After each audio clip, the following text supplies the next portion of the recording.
Okay, ഇന്ന് നമുക്കൊരു തട്ടിക്കൂട്ട് ബിരിയാണി ഉണ്ടാക്കാവേ. ഞാൻ ഇന്ന് കുക്കറിലാണ് ബിരിയാണി ഉണ്ടാക്കുന്നത്. ഗ്യാസൊക്കെ ഓണാക്കി കുക്കർ വെച്ചു. അതിൻ്റെ വെള്ളമൊക്കെ ഒന്ന് വറ്റി വരുന്ന സമയത്ത് എണ്ണ ഒഴിക്കാം. ഞാനിവിടെ നെയ്യോ വെളിച്ചെണ്ണയൊന്നും അല്ല, ഇവിടുത്തെ കടുകെണ്ണയാണ് യൂസ് ചെയ്യുന്നത്. നിങ്ങൾക്ക് ഈ സമയത്ത് കുറച്ച് വെളിച്ചെണ്ണയും കുറച്ച് ഗീയും മിക്സ് ചെയ്ത് യൂസ് ചെയ്യാം. അതിനും നല്ല രുചിയാണ്. എന്നിട്ട് നമ്മുടെ കറുവപ്പട്ട, ഗ്രാമ്പൂ അതൊക്കെ ഇടാം. ഇതിനകത്ത് അവോയ്ഡ് ചെയ്യരുതാത്തൊരു സാധനമാണ് 3-4 ഏലയ്ക്ക. അതിൻ്റെ ഫ്ലേവറും ടേസ്റ്റും വേറെയാണ്. അത് നിങ്ങൾ ട്രൈ ചെയ്യേണ്ട ഒരു സാധനമാണ്. അപ്പോൾ അത് ഇടുക. ഇഞ്ചി വെളുത്തുള്ളി പേസ്റ്റ്, എൻ്റെ കയ്യിൽ ഗാർലിക്കിൻ്റെ പേസ്റ്റ് ഇല്ലായിരുന്നു. അപ്പം ഞാൻ 3-4 വെളുത്തുള്ളി തന്നെയാണ് ഇട്ടത്. 3-4 അല്ലി വെളുത്തുള്ളി, പിന്നെ സവാള, ഇതെല്ലാം കൂടി ഇട്ട് കുറച്ച് ഉപ്പും ഇട്ട് ഒന്ന് വഴറ്റുക. എന്താ ബ്രൗണിഷ് കളറൊന്നും ആവേണ്ട, ഒന്ന് വഴണ്ട് വരുന്ന ടൈമിൽ പിന്നെ മസാല ചേർക്കണം. ഞാനിവിടെ ഒത്തിരി മസാലയൊന്നുമില്ല. ചിക്കൻ മസാല, മുളക് പൊടി, മല്ലിപ്പൊടി, ഗരം മസാല, ഇത്രയാണ് യൂസ് ചെയ്യുന്നത്. ചിക്കൻ മസാല കുറച്ചുകൂടെ കൂടുതൽ യൂസ് ചെയ്യുന്നത്. മുളക് പൊടിയൊന്നും അത്രയ്ക്ക് യൂസ് ചെയ്യുന്നില്ല, കാരണം കുഞ്ഞിനൂടെ കൊടുക്കേണ്ടതായിട്ട്.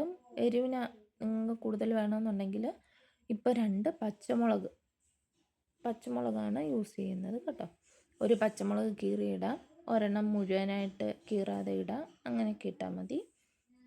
അത് കഴിഞ്ഞിട്ട് ഇതെല്ലാം കൂടെ ഇളക്കി ഒന്ന് വഴണ്ട് വരുമല്ലോ, അതിൻ്റെ പച്ചമണമൊക്കെ മാറി എണ്ണയൊക്കെ ഒന്ന് തെളിഞ്ഞ് വരുന്ന പോലെ ആ ഒരു പരുവാകുമ്പം നമ്മൾ ഇത് എല്ലാം കൂടെ മിക്സിയുടെ കുഞ്ഞു ജാറിലോട്ട് മാറ്റി ഒന്ന് പേസ്റ്റ് രൂപത്തിൽ അടിച്ചെടുക്കണം. വെള്ളമൊന്നും ഒഴിക്കരുത്.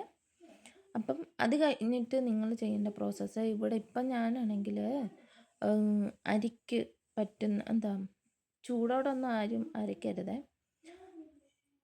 ചൂടാറിയതിന് ശേഷം അരയ്ക്കുക. എന്നിട്ട് ഇത് ഇപ്പം ഞാൻ ചെയ്തതെന്ന് വെച്ച് കഴിഞ്ഞാൽ അരിയുടെ ആവശ്യത്തിനുള്ള വെള്ളവും ഒഴിച്ചു പോയി.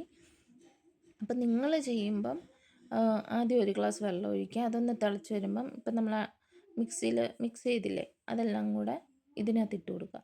ഇതിട്ട് കഴിഞ്ഞിട്ട് നമ്മുടെ കഴുകി വെച്ച അരി ഇതിനകത്തിടുക. അരി ഇട്ട് കഴിഞ്ഞിട്ട് നമുക്ക് ചിക്കൻ വേണമെങ്കിൽ ഉപ്പും മഞ്ഞൾപ്പൊടിയൊക്കെ പുരട്ടിയത് അതെല്ലാം കൂടി ഇതിനകത്ത് ആഡ് ചെയ്യാം. അല്ലെങ്കിൽ മുട്ട പുഴുങ്ങി വെച്ചത് ആഡ് ചെയ്യാം.